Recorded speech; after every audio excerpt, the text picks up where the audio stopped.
Næsti gestur minn verkefnastjóri hjá Austurbrú. Vertu velkomin María Hjálmarsdóttir. Sæl. Þig vantaði au pair. Passar. Og hvers vegna vantaði au pair?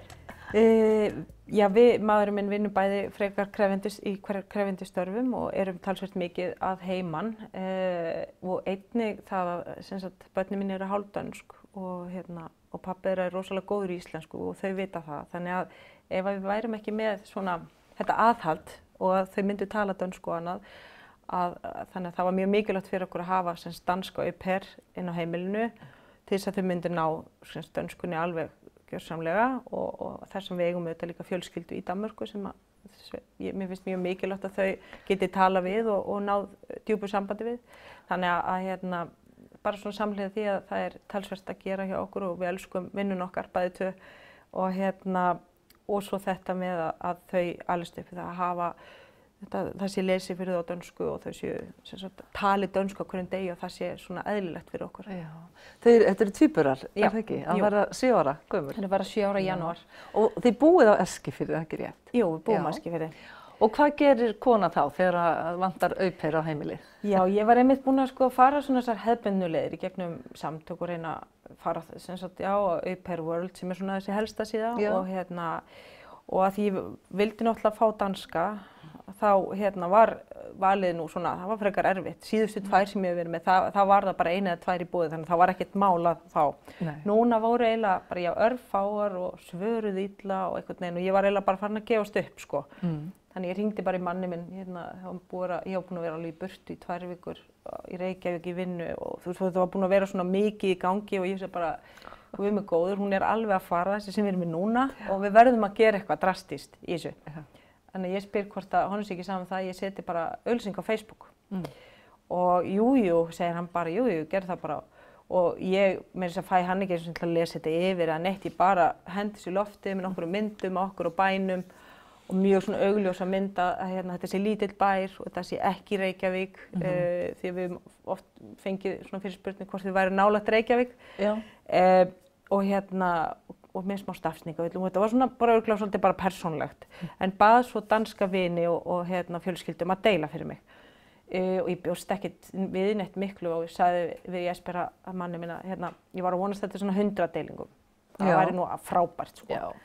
Og hann, já 100, það er nú kannski dálítið mikið sko. Og svo einhvern veginn bara líða dagarnir og ég svona, þú veist, svo bara kíki á hana tölvupóst sem að ég gefi upp þarna og þá er bara allt að fyllast og ég fer að skoða þessu auglýsinguna og Jesper hringir í mig og segir að séu komið 1200 deilingar og svo hélt þetta bara áfram, bara stanslaust og ég var bara byrjuð, hvernig getur þetta verið og fór að reyna svona að skoða og ég held ég að vera í klukkutíma að skrolla niður, ég var að reyna að sjá hvort það er einhver stórgrúpa eða eitthvað svona sér að þessu þannig að þetta kæmist á svona stórt og svona í stóra grúpu eða eitthvað svoleiðis. Ég sá bara Dani að sér þessu, bara stanslaust. Dani sem þú þekkir? Nei, ekki neitt, ég þekkti engan. Hvað ertu að segja? Já, ég þekkti ekki einn og ég var alveg í góðan tíma að fara niður og alls konar umsóknir komnar inn, nú bara strax. Já. Og ég fer strax og bara, mér líst rosa vel að þessu, ef ekki bara, já, við skulum bara ráða hana og svo koma bara inn, 50 aðra umsóknir liggur við, þannig að ég er allt í einu komin með bara 3000 like, 4000 og svo 8000 deilingar á þessa auglýsingu og sem þýddi það að voru með hátt í 100 fyrirspurnir eftir starfinu.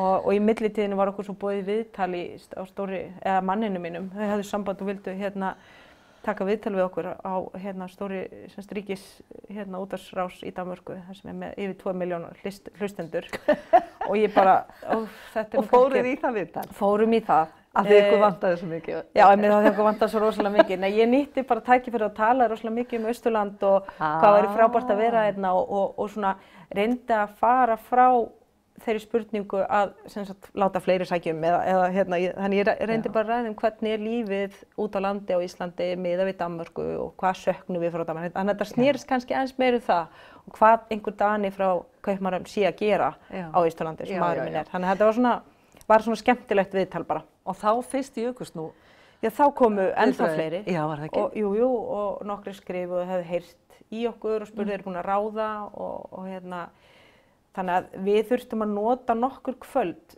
bara í að prenta út umsóknir og flokka þær og bara setja í möppur, já, nei, kannski. Og hérna, og vera svona að reyna að pikka, hvað gæti verið svona gott með þetta, þú veist, þessa, þú veist, hverjir eru borg, hverjir eru sveit, hverjir gætu látið sér leiðast, einhver hérna, áhugamál og annað.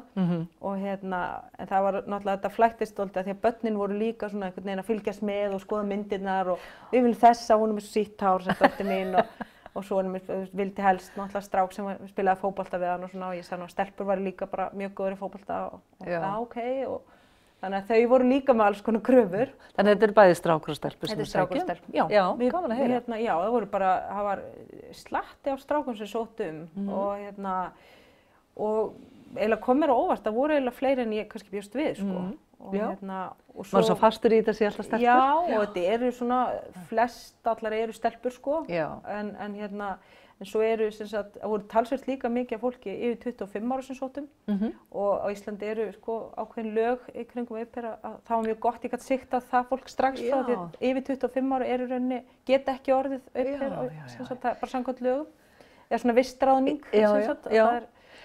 En ertu hugsa að verða bara umboðsmaður? Það er bara spurning, hvort ég taki þetta að mig sem svona hliðarstarf, það er allavega bara mjög margir búin að hafa samband við mig hérna í kjölfarið, sem að hafa áhuga á að fá sér au pair og spyrja hvernig er þetta að snúa sér í þessu og líka hefur þetta bara, að vera nokkru komið til mín og segjast alltaf að fá au pair á næsta ári. Sem sagt bara líka upp á það að þetta er óbúslega gott fyrir alla. Þetta er gott fyrir, þetta er náttúrulega líka upplifun fyrir manneskjuna sem kemur og flytur til manns, hún lærir og þekkir, kynnast Íslendingum og svæðinu og annað.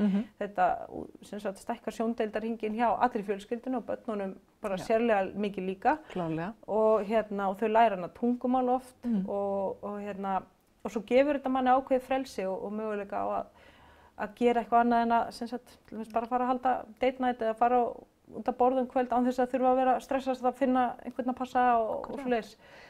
En loka spurningin, ertu búin að ráða au pair?